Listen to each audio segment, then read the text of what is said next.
Hi everyone, I'm Sarah from the Gettysburg Library, and tonight I will be reading chapter 28 of Northanger Abbey.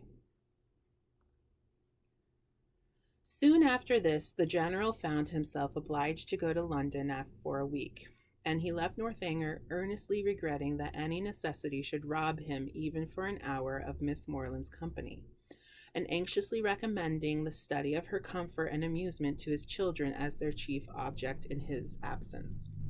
His departure gave Catherine the first experimental conviction that a loss may sometimes be a gain.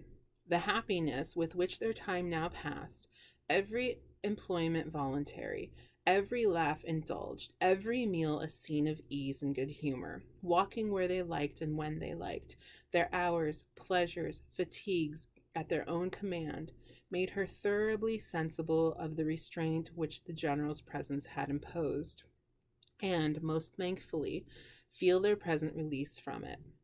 Such ease and such delights made her love the place and the people more and more every day, and had it not been for a dread of its soon becoming expedient to leave the one, and an apprehension of not being equally beloved by the other, she would at each moment of each day have been perfectly happy.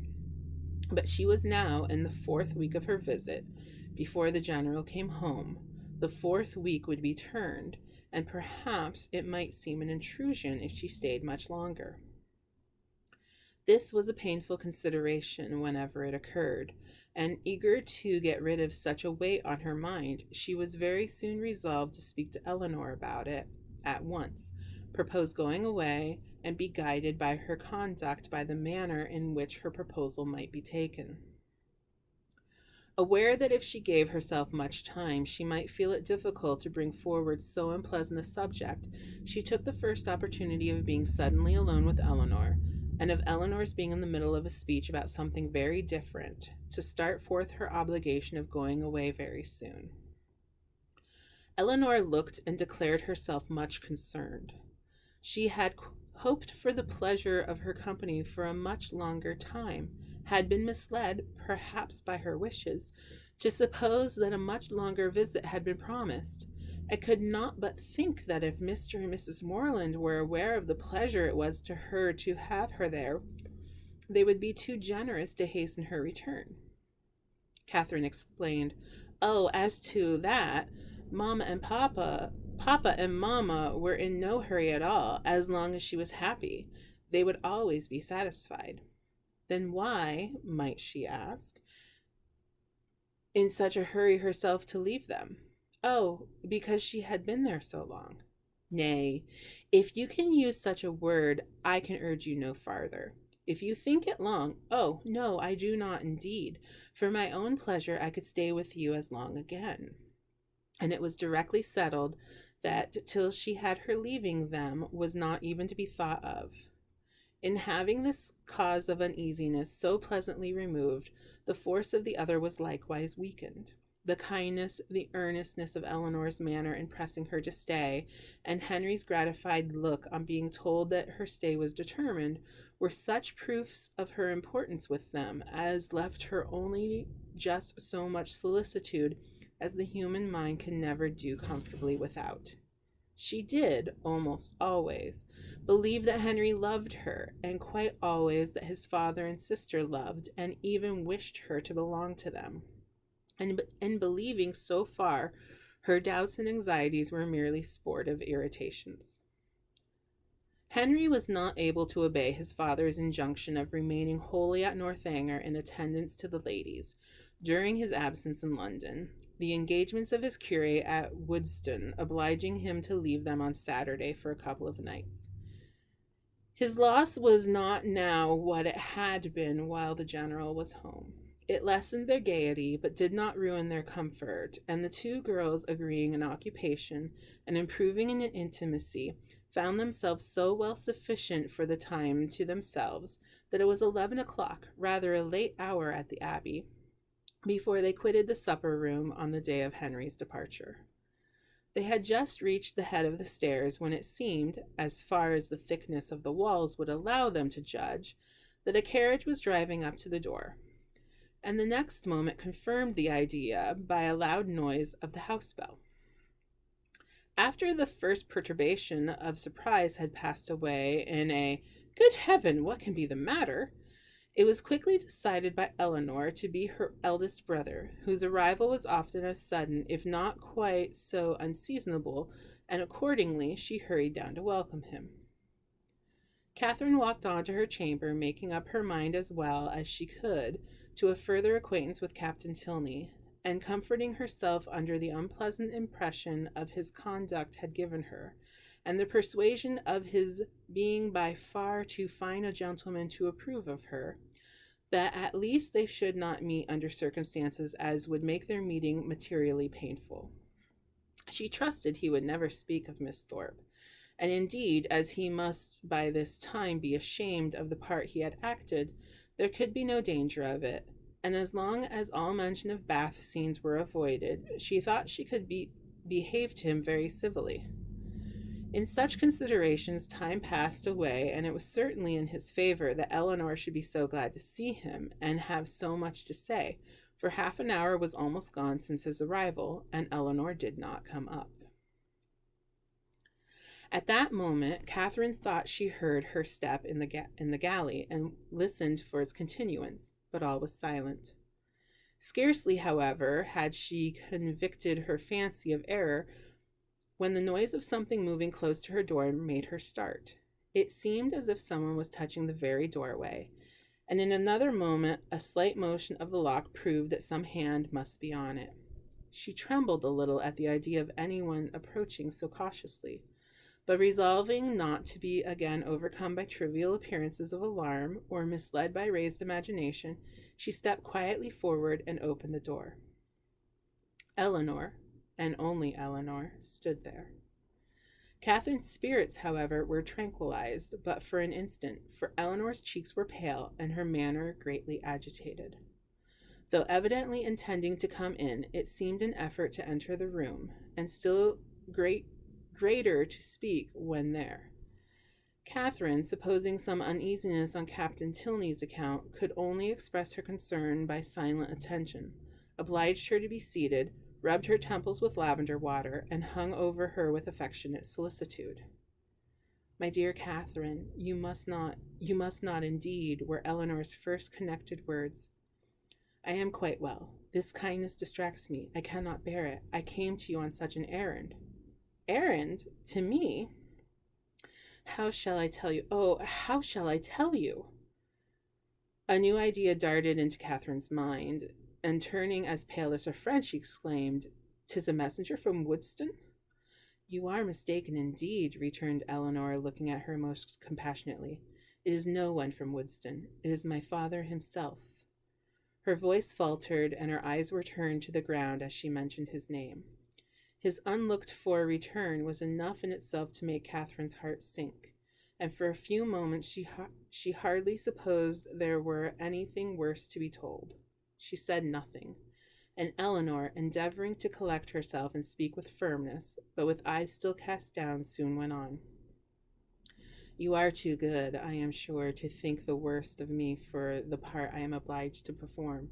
I am indeed a most unwilling messenger.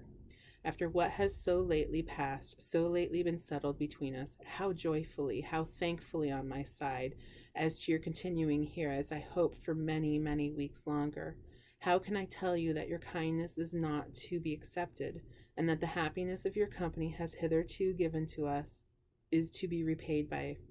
But I must not trust myself with words. My dear Catherine, we are to part. My father has recollected an engagement that takes our whole family away on Monday. We are going to Lord Longtown's, near Hereford, for a fortnight. Explanation and apology are equally impossible. I cannot attempt either." "My dear Eleanor," cried Catherine, suppressing her feelings as well as she could, "do not be so distressed. A second engagement must give way to the first. I am very, very sorry we are to part, so soon, and so sudden too, but I am not offended. Indeed, I am not. I can finish my visit here, you know, at any time, or I hope you will come to me. Can you, when you return from this Lord's, come to Fullerton?" "It will not be within my power, Catherine." Come when you can, then. Eleanor made no answer, and Catherine's thoughts recurring to something more directly interesting, she added, thinking aloud, Monday, so soon as Monday, and you will all go. Well, I am certain of I shall be able to take leave, however, I need not go till just before you do, you know. Do not be distressed, Eleanor. I can go on Monday very well. My father and mother's having no notice of it is very little consequence. The general will send a servant with me, I dare say half the way, and then I shall soon be at Salisbury, and then I am only 9 miles from home. Ah, Catherine, were it settled so, it would be somewhat less intolerable, though in such common attentions you would have received but half of what you ought. But how can I tell you? Tomorrow morning is fixed for your leaving us, and not even the hour is left to your choice. The very carriage is ordered, and will be here at 7 o'clock, and no servant will be offered you. Catherine sat down breathless and speechless. I could hardly believe my senses when I heard it, and no displeasure, no resentment that you can feel at this moment, however justly great, can be more than I myself. But I must not talk of what I felt. Oh, that I could suggest anything in extenuation. Good God! What will your father and mother say? After courting you from the protection of real friends to this, almost double distance from your home, to have you driven out of the house without the considerations even of decent civility. Dear, dear Catherine, in bringing you the bearer of such message, I seem guilty myself for all its insult. Yet I trust you will acquit me, for you must have been long enough in this house to see I am but a nominal mistress of it, that my real power is nothing. Have I offended the general? Said Catherine in a faltering voice. Alas, for my feelings as a daughter, all I know, all that I answer for, is that you can have given him no just cause of offense. He certainly is greatly, very greatly discomposed.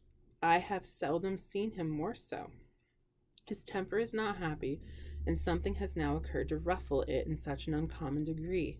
Some disappointment, some vexation, which just at this moment seems important, but which I can hardly suppose you to have any concern in, for how is it possible? It was with pain that Catherine could speak at all, and it was only for Eleanor's sake that she attempted it. I am sure, said she, I am very sorry if I have offended him. It was the last thing I would willingly have done. But do not be unhappy, Eleanor. An engagement, you know, must be kept. I am only sorry it was not recollected sooner, that I might have written home, but it is of very little consequence. I earnestly hope, that to your real safety it will be of none, but to everything else it is of the greatest consequence, to comfort, appearance, propriety, to your family, to the world. Were your friends, the Allens, still in Bath, you might go to them with comparative ease. A few hours would take you there.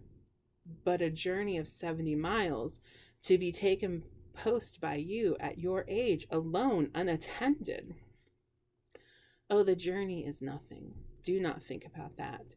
And if we are to part a few hours sooner or later, you know, makes no difference. I can be ready by 7. Let me be called in time. Eleanor saw that she wished it to be alone, and believing it better for each that she should avoid any further conversation, now left her with, I shall see you in the morning. Catherine's swelling heart needed relief. In Eleanor's presence, friendship and pride had equally restrained her tears, but no sooner was she gone than they burst forth in torrents, turned from the house, and in such a way, without any reason that could justify, any apology that could atone for the abruptness, the rudeness, nay, the insolence of it. Henry at a distance, not able to even bid him farewell. Every hope, every expectation from him suspended, at least, and who could say how long? Who could say when they might meet again? And all this by such a man as General Tilney, so polite, so well-bred, and heretofore so particularly fond of her. It was as incomprehensible as it was mortifying and grievous. From what it could arise and where it would end were considerations of equal perplexity and alarm. The manner in which it was done, so grossly uncivil, hurrying her away without any reference to her own convenience, or allowing her even the appearance of choice as to the time or mode of traveling. Of 2 days, the earliest fixed on, and of that almost the earliest hour, as if resolved to have her gone before he was stirring in the morning, that he might not be obliged to even see her. What could all this mean but an intentional affront? By some means or other, she must have had the misfortune to offend him. Eleanor had wished to spare her from so painful a notion, but Catherine could not believe it possible that an injury or any misfortune could provoke such ill will against a person not connected, or at least not supposed to be connected with it. Heavily passed the night. Sleep or repose that deserved the name of sleep was out of the question. That room in which her disturbed imagination had tormented her on first arrival was again the scene of agitated spirits and unquiet slumbers. Yet how different now the source of her inquietude from what it had been then, how mournfully superior in reality and substance. Her anxiety had foundation in fact, her fears in probability, and with a mind so occupied in the contemplation of actual and natural evil, the solitude of her situation, the darkness of her chamber, the antiquity of the building, were felt and considered without the smallest emotion. And though the wind was high and often produced strange and sudden noises throughout the house, she heard it all as she lay awake, hour after hour, without curiosity or terror. Soon after 6, Eleanor entered her room, eager to show attention or give assistance where it was possible, but very little remained to be done. Catherine had not loitered. She was almost dressed and her packing almost finished. The possibility of some conciliatory message from the general occurred to her as his daughter appeared. What so natural as that anger should pass away and repentance succeed it? And she only wanted to know how far, after what had passed, an apology might properly be received by her. But the knowledge would have been useless here. It was not called for. Neither clemency nor dignity was put to the trial. Eleanor brought no message. Very little passed between them on meeting. Each found her greatest safety in silence, and a few and trivial were the sentences exchanged while they remained upstairs. Catherine, in busy agitation, completing her dress, and Eleanor, with more goodwill than experience, intent upon filling the trunk. When everything was done, they left the room. Catherine lingering only half a minute behind her friend to throw a parting glance on every well-known, cherished object, and went down to the breakfast parlor, where breakfast was prepared. She tried to eat as well to save herself from the pain of being urged as to make her friend comfortable, but she had no appetite, and could not swallow many mouthfuls. The contrast between this and her last breakfast in that room gave her fresh misery and strengthened her distaste for everything before her. It was not 24 hours ago since they had met there to the same repast, but in circumstances how different! With what cheerful ease, what happy, though false security she had then looked around her, enjoying everything present, and fearing little in the future, beyond Henry's going to Woodstown for a day. Happy, happy breakfast, for Henry had been there. Henry had sat by her and helped her. These reflections were long indulged, undisturbed by any address from her companion, who sat deep in thought as herself. And the appearance of the carriage was the first thing to startle and recall them to the present moment.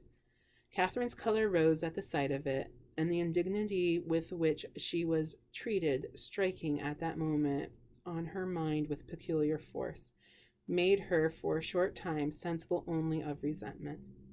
Eleanor seemed now impelled into resolution and speech. "You must write me, Catherine," she cried. "You must let me hear from you as soon as possible. Till I know you to be safe at home, I shall not have an hour's comfort. For one letter, at all risks, all hazards, I must entreat. Let me have the satisfaction of knowing that you are safe at Fullerton, and have found your family well, and then, till I can ask for your correspondence as I ought to do, I will not expect more. Direct to me at Lord Longtown's, and I must ask it. undercover to Alice. No, Eleanor, if you are not allowed to receive a letter from me, I am sure I had better not write. There can be no doubt of my getting home safe. Eleanor only replied, I cannot wonder at your feelings. I will not importune you. I will trust you to your own kindness of heart when I am at a distance from you. But this, with the look of sorrow accompanying it, was enough to melt Catherine's pride in a moment, and she said instantly, Oh, Eleanor, I will write to you indeed. There was yet another point which Miss Tilney was anxious to settle, though somewhat embarrassed in speaking of.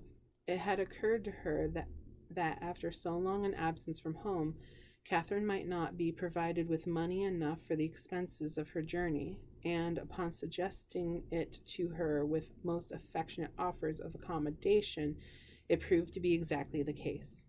Catherine had never thought on the subject till that moment, but upon examining her purse was convinced that but for this kindness from her friend, she might have been turned from the house without even the means of getting home, and the distress in which she must have been thereby involved, filling the minds of both, scarcely another word was said by either during the time of their remaining together. Short, however, was that time.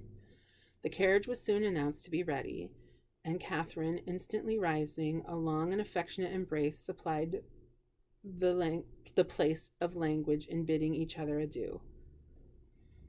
And, as they entered the hall, unable to leave the house without some mention of one whose name had not yet been spoken by either, she paused a moment, and with quivering lips just made it unintelligible that she left her kind remembrance for her absent friend.